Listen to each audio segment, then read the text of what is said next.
Que tengo una canción para ti. I bet our love could do anything, 'cause I would do anything, oh anything, anything for you. Alright, hey guys, so I'm going to be re-recording the negative body image video. I don't know if I mentioned it before, but I erased it from my camera on accident while trying to transfer it over to my phone to edit. I'm just going to continue using my phone for now as far as recording videos. But yeah, so anyways, I realized that I've been trying to keep within the time frame for IGTV, but what I've decided to do is I'm just gonna let it be as long as it's gonna be, hopefully like 15 minutes or less, and then post whatever I can post on IGTV, and for whatever doesn't fit, I'll upload the full video on YouTube if anybody cares to hear my thoughts or ideas on the subject. But anyways, basically, I wanted to say that as far as negative body image, I feel like it's safe to say that for most women, it starts before you're a mom. And I mean, it's probably sad, but it probably starts in childhood. For me, I will never forget the moment that I first became aware of like the way I looked, in the sense of like I cared about what other people thought or how I was perceived, I guess. I was in the 5th grade, so around 10 or 9, and it was brought to my attention, or like somebody made a comment. We had a field day, and I was paired for a 3-legged race with this tall, thinner, skinny girl. And not to say that there's anything negative with that, but you know, I'm over here a short, brown, chubby girl, and so like, you know, we're just like kind of opposites. And so we ended up losing, and a little boy in my class said something along the lines of, "Oh, you lost because you're big." And luckily, I was literally saved by the bell. And so as soon as he said it, like it was time to start going into our desk, and I kind of just pretended I didn't hear him. But that forever stuck with me. I mean, till this day, I remember like what I felt. I felt so embarrassed. I felt ashamed. I felt horrible about myself. And I guess that's like when it really started. Before that, I guess sometimes I would feel a little self-conscious, and I don't know where it came from, you know, like when you sit down and your thighs kind of spread, things like that. But it was never something that really affected me, I guess, in my mood. After that, I felt really bad about myself, you know. I started noticing more how other little girls are not as chubby as me, or things like that, you know. And so, kind of fast forwarding basically up until I became a mom, between the years of that and when I became a mom, I like dropped a lot of weight in 8th grade. I put myself on a diet, which is really sad. I was like 12, 13 years old. And the thing is, I received compliments from adults of like, "Oh, you know, you look so good." And that's just kind of like, I don't know, like I think it was, I mean, it was probably coming from the right place, because yeah, it was probably a healthier weight for me.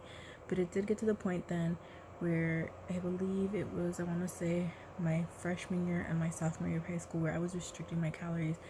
I was eating very little, so I wouldn't say I was like full on anorexic, but I was definitely could have gotten to that point. And then my junior year, I kind of like gained weight, and then my dad made a comment about me gaining weight, which sucked, because literally right the day that he was making a comment, or like during that time, I had been feeling really good about myself. We had just gone back to school shopping for clothes, and I felt confident, I felt good, and he said that. And then I remember going to the bathroom and crying and looking at myself and realizing, yeah, he's right, I have gained a lot of weight, you know. And so then that kind of like spiraled. And then senior year, I got into a better like weight, I guess, healthier weight, a more comfortable weight for myself, because I was in a dance team. College, my weight went up and down. After college, I feel like I didn't gain the freshman 15. I feel like I came home and gained weight, because I was back to having home cooked meals and pretty much like eating and snacking a lot. And then I kind of went into my fitness health phase, where I learned things and I became healthier, and my mental health improved. So it's kind of like a quick rundown of everything. So it's been like an ongoing up and down thing with my relationship with my body since I was like 9 or 10 years old. And so once I became a mom, like during pregnancy, with my first, since it was the first time around, I was like excited to see, you know, my bump grow and everything.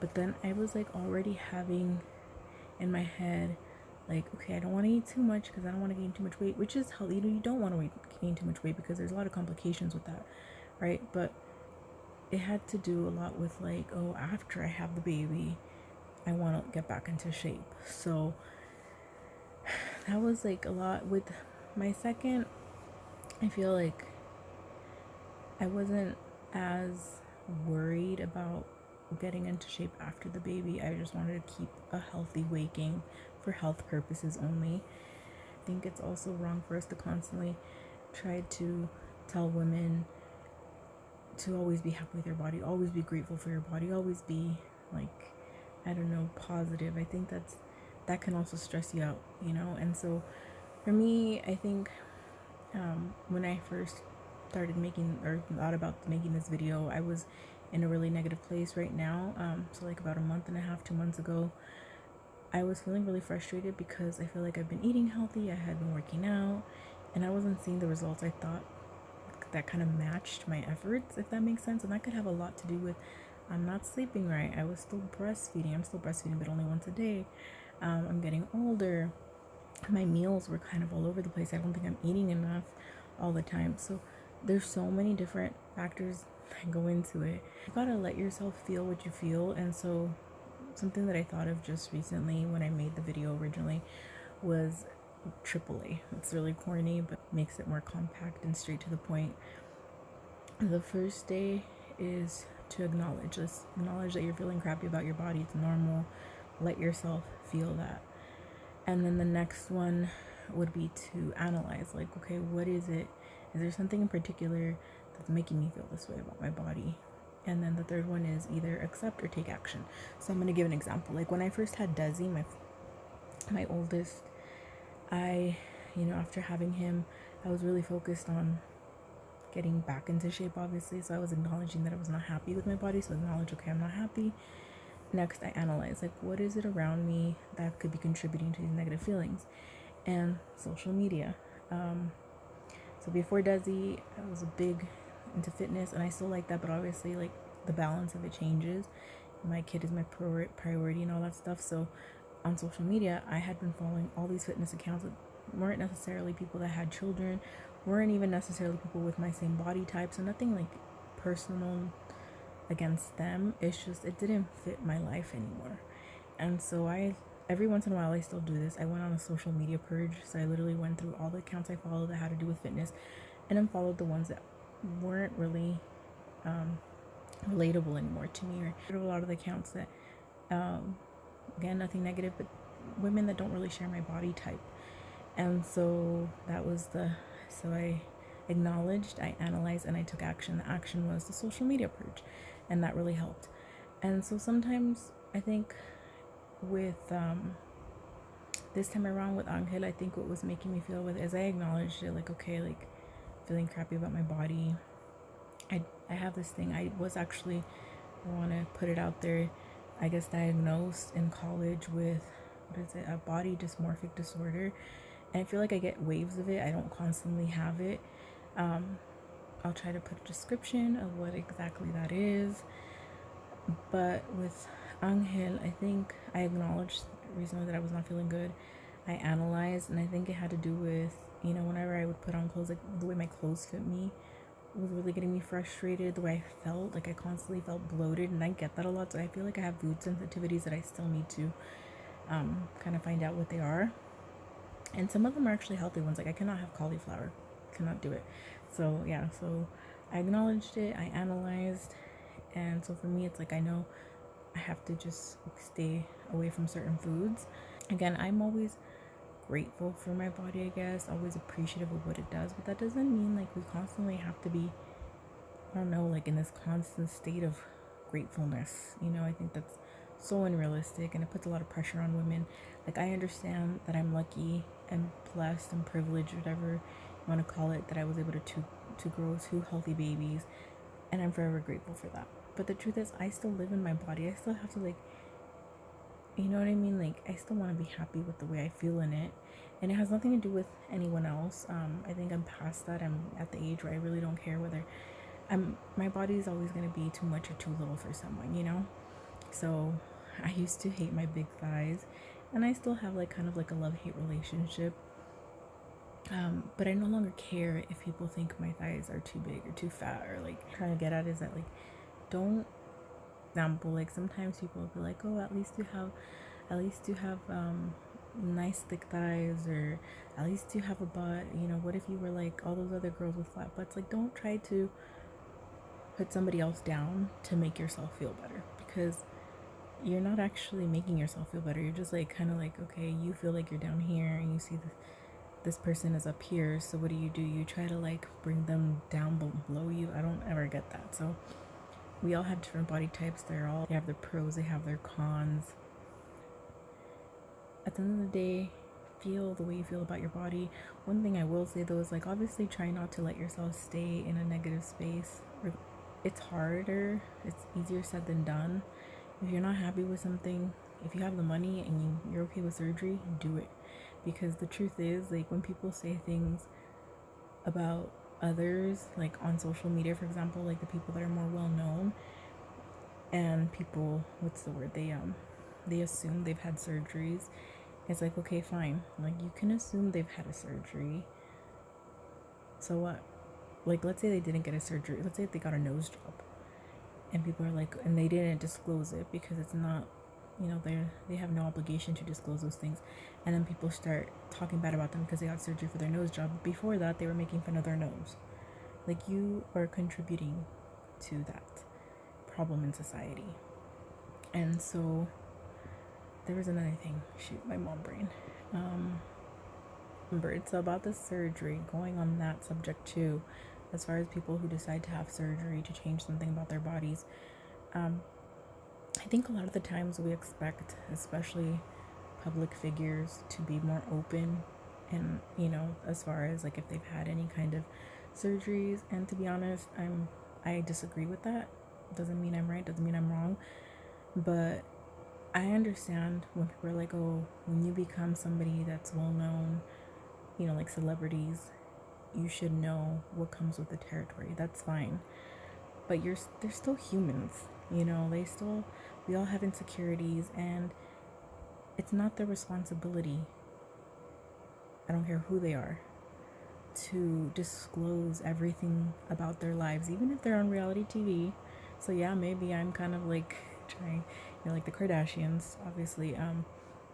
So yeah, they still have a say on what they want to put out there and what they don't want to. And it's us as adults who should have the common sense to know they might not put everything out there. Like, have younger fans, but guess what? That's why you as a parent talk to your child and make sure you have that open communication. I mean, I'm not saying it's easy, because your child is going to be influenced by the outside world, and I think that's one of the hardest things about being a parent. And as a mom, I do think about those things, because I can raise my boys the way I want to, but the moment they start interacting more with the outside world, I know that's something that I cannot stop. They're gonna be influenced, and I can only do so much. I have to do my part, and I don't have a daughter. I've thought about this a lot. It's actually one of the reasons that I'm really scared and terrified to ever have a daughter, because although boys can also have, what's the word, like body image issues, I feel like that with women it's way more like intense as far as like the expectations in society, especially because, you know, our bodies go through so many changes. And so for me, I've thought about it. If I had a daughter, first of all, like, I wouldn't be able to stop her from seeing all these things out there, all these celebrities, and I would just let her know, like, look, that person might have they have the money, so maybe they did get surgery. So don't try to compare yourself to someone that has the means to do more, or has more access, you know, to things that they can like use to improve, right, their body, or make themselves feel better, more confident in their body. Now, I know a lot of people might not agree with that, so that's just, again, this is all my opinion. Just let yourself feel whatever you feel, whether it's negative, whether it's positive. But if it is negative, try not to let yourself like sink into that. You know, there is things you could do. It sucks. I know that not, if you were willing to do surgery, then not all of us can afford it, because I would probably definitely do mommy makeover if I could afford it. Not gonna lie. but I can't. So what's the next best thing I could do? I do have control over what I eat. I have control over how much I move my body. It's not easy. When they say mind over matter, this is really what I mean. It really is mind over matter, because I am exhausted and I'm not. And this is not to shame anyone who's like, oh, screwed, I haven't gotten sleep, I'm gonna sleep instead of work out. I actually did that the other day. I was like, nope, my body needs to sleep. I really want to work out. And I kind of felt guilty skipping my workout, but I also knew that it was also taking care of my body. There's different. Right now I'm kind of going all over the place. I'm not really sure if this is what people expected when I talked about putting up a video about negative body image, but just like normalizing the fact that our body images are gonna go up and down, and how we feel, and of what we are letting our minds consume on social media. So like, if you know you're really sensitive to social media and it really affects your body image, unfollow all those accounts. I don't follow like any celebrities. They have a different lifestyle. I can't relate to it. It's hard for me to relate to. So yeah, I think that's it. I think the next really somebody can relate, and just remember, like, you're not the only one. We all go through it. Right. Bye guys. Do anything, oh anything for you. This world's crazy, but I'm more crazy for you. This world